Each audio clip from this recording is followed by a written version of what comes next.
gente! Hoje nós estamos aqui para falar do reality show que tá bombando por aí, todo mundo comentando Casamento às Cegas. Eu fiz uma votação e vocês escolheram que eu falasse primeiro sobre a Ana e o Chay. Gente, esse foi um casal que foi o primeiro a se formar lá, né, nas cabines. Ela, uma modelo com uma filha, e ela coloca, né, que isso era muito importante para ela, e ele, um iraniano que mora no Brasil e que se mostrou ali na cabine muito interessado na vida dela, muito apaixonado, e eles falam eu te amo ali nas cabines. Já falei sobre isso, sobre o amor não ser cego, então, né, a gente sabe que reality show tem dessas coisas. E antes de eu começar a falar sobre o reencontro que rolou aí na semana passada, que tá gerando um bafafá nas redes, eu quero falar sobre o fato de ser um reality show, gente. É um reality show, tem edição, tem corta-cena, edição que é feita para a gente ficar ali aficionado e para gerar torcidas de vilão e mocinho. Mas eu sempre digo que em relacionamentos não existem vilões e mocinhas, ou mocinhos e vilãs, né? Existem pessoas se relacionando com suas características, suas diferenças, suas identidades. Claro que eu gosto de sempre fazer um parêntese que a gente não está falando de relações abusivas. Isso é um cenário à parte, que não é o que acontece aqui dentro do reality Casamento às Cegas, tá bom? Então, o que acontece? A gente tem ali, né, um casal de jovens que entrou num experimento de um reality show para se apaixonar às cegas. E aí, no período de convivência, né, que é aqueles 30 dias antes deles dizerem sim ou não no altar, eles começaram a ter vários desentendimentos. E eu quero pontuar 3 coisas aqui, que na verdade eu não quero que a gente discuta a vida da Ana e do Chay, eu quero que a gente traga alguns pontos da relação deles, que a gente pode pensar para nossa vida, para os nossos relacionamentos, se a gente faz isso ou não com as pessoas com as quais a gente convive e se relaciona de maneira amorosa. Isso é importante, sabe? A gente muitas vezes foca em discutir, ele foi isso, ela foi aquilo, ele falou isso, ela falou aquilo, mas a gente poderia aproveitar muito mais trazendo isso para nossa realidade. Será que eu não faço isso? Será que eu não faço aquilo?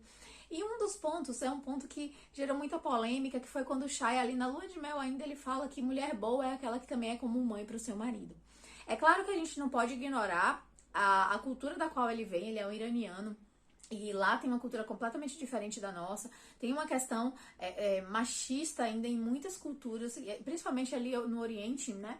A gente sabe que tem algumas questões sobre isso que são reais, mas a gente precisa também entender que essa fala do Chay, ela muitas vezes está presente em muitas relações.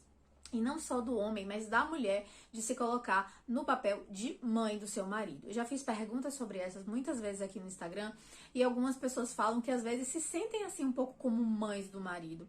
E o quanto isso é prejudicial para a relação, o quanto isso é problemático quando você inverte o papel e sai do lugar de esposa, do lugar de companheira, de parceira de vida, para o lugar de mãe, que é uma outra realidade, que é um outro papel. O cuidado que se deve ter, no reencontro ele tenta ali até explicar que ele tá falando da questão do cuidado e tal, mas o cuidado é diferente. O cuidado de mãe é o cuidado de mãe, o cuidado de esposa é o cuidado de esposa, é um cuidado de um lugar diferente, de igualdade.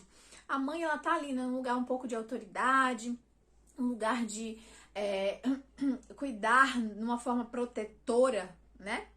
Já a mulher, ela está no lugar de igualdade, de parceria, de cuidar do ponto de vista amoroso, afetivo, o cuidado do amor diário, da convivência diária. São papéis completamente diferentes e que não podem ser confundidos. Mas quantas vezes nós não nos colocamos nesse lugar, querendo mudar, querendo educar, querendo dizer, olha, faz isso, faz aquilo, porque isso é o certo e isso é o errado. Quem é que faz isso? É a mulher? Não, é a mãe. Então a gente muitas vezes também se coloca nesse lugar, sabe, gente? Então quando a gente vê o homem falando isso, né, o Chay falando isso, a gente se indigna, não, que coisa horrível, que absurdo, não, não, não. Mas às vezes, muitas vezes, a gente se coloca nesse lugar na vida do nosso marido, namorado, noivo, querendo fazer o papel de mãe. E é bem complicado se isso acontece. O segundo ponto é a questão da indiferença, né? Que se falou muito da indiferença dele com a criança, com a filha da Ana. E aí, a gente tem que perceber que muitas vezes, dentro de uma dinâmica de relacionamento, aquele outro vai ser indiferente com algo que é muito importante pra nós. E aí, a gente precisa começar a entender se é algo que eu posso suportar, tolerar numa relação, ou é algo pra mim inegociável? Se for inegociável, você precisa conversar com seu parceiro. Olha, isso aqui é fundamental na minha vida. Se você é indiferente com isso, você é indiferente comigo. Como é que a gente fica? Quer dizer que vai ter uma solução? Não sei. Quer dizer que tem que terminar? Também não sei. Cada relação é uma relação. Mas se isso acontece com você, se alguma coisa que é muito importante pra você está sendo negligenciada pelo seu parceiro, pela sua parceira, chegou a hora de sentar e conversar de uma maneira muito mais clara e objetiva. Isso aqui eu não tolero. Tenho falado sobre limites com o pessoal do meu Close Friends essa semana e tenho falado que a gente precisa estabelecer limites claros na nossa relação. O que é inegociável, gente, é inegociável e a gente precisa deixar isso claro. Se algo que é muito importante para você está sendo negligenciado, então é hora de falar. Não se cale, não deixe acumular para explodir depois. E o terceiro ponto, acho que é o mais importante, né? É que eles se apaixonaram por uma parte um do outro nas cabines e eles odiaram uma parte que eles conheceram na vida real. A própria Ana, ela fala assim, porque tu é a pessoa mais amorosa que eu conheci na vida, se você quiser. Porque ela quis dizer que em alguns momentos ele não queria ser essa pessoa mais amorosa. Mas não quer dizer que ele é um monstro, que ele é um vilão. É isso que eu quero que fique bem claro aqui hoje nesse vídeo. É de que ele não é o vilão e ela não é a mocinha. E nem vice-versa. Não são pessoas ruins se relacionando. Diferente de outro casal que a gente vai falar depois. Mas eles são pessoas boas, aparentemente, claro, né? Pelo pouco que a gente viu ali. Inclusive nos bastidores, eu vi notícias de que a Ana brigou com quase todos os participantes.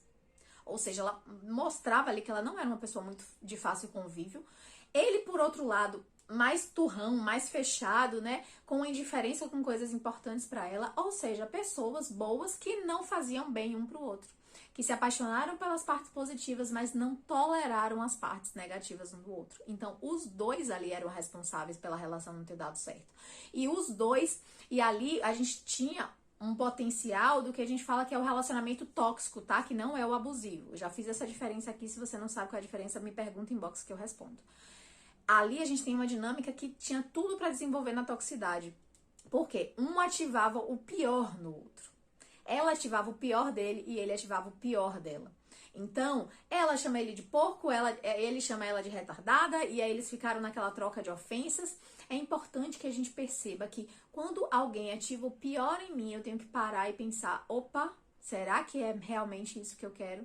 Viver sempre tendo o pior de mim ativado? Talvez, eu tenho certeza que vocês vão dizer que não, né, gente? Então, muitas vezes, alguns relacionamentos tóxicos, dependendo do grau, não tem como mais remediar. É claro que dentro do trabalho que a gente faz terapêutico, é possível, sim, em muitas situações tóxicas, remediar e conseguir conciliar e os dois conseguirem melhorar essa relação.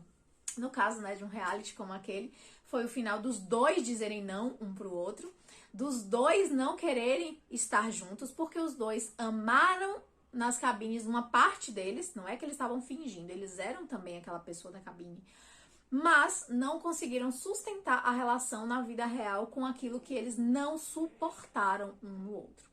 Então isso é algo para você ficar atento, para você pensar. Eu quero saber o que vocês acham sobre isso. Vamos conversar. Comenta aqui embaixo, manda inbox. Eu amo conversar sobre essas situações, sobre essas questões de relacionamento. E eu quero muito saber a opinião de vocês, tá bom? Amanhã a gente vai falar sobre mais um casal. Não perde, envia também para suas amigas que estão acompanhando o reality pra gente bater um papo bem legal.